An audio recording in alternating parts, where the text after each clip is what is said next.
I'm Peri, and we're in my mom's garden, where today we'll be discussing fairy gardens.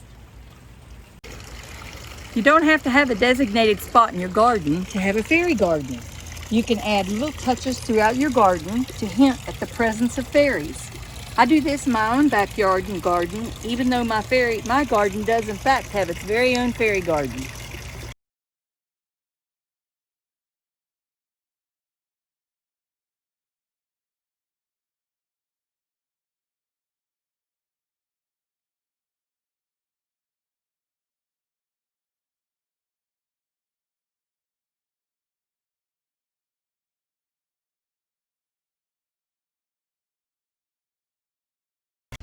I created my fairy garden to be kind of hidden.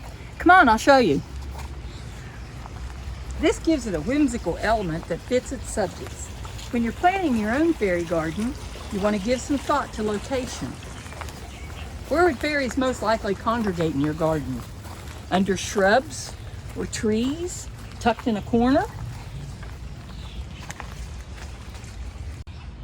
You'll notice that there's no one size fits all for my fairies.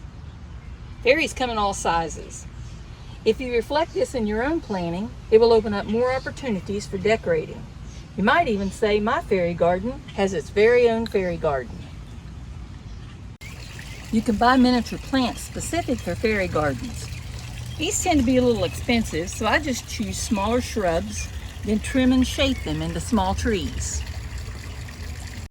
For other areas of my fairy garden, I choose plants that I think will fit. Type of mosses and creeping plants. I like Irish moss, creeping thyme, and creeping sedum. Mouse ear hostas are miniature hostas that offer the perfect size shape.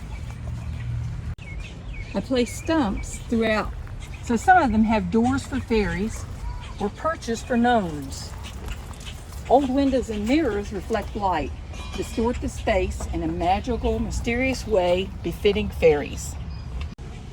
Doll furniture to children's size furniture further emphasize that all size fairies are welcome.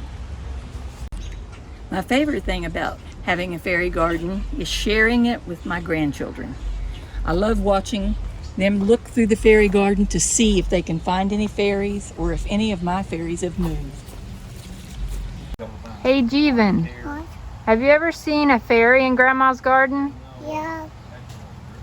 How many fairies did you see? 5. Do you believe in fairies? Yes.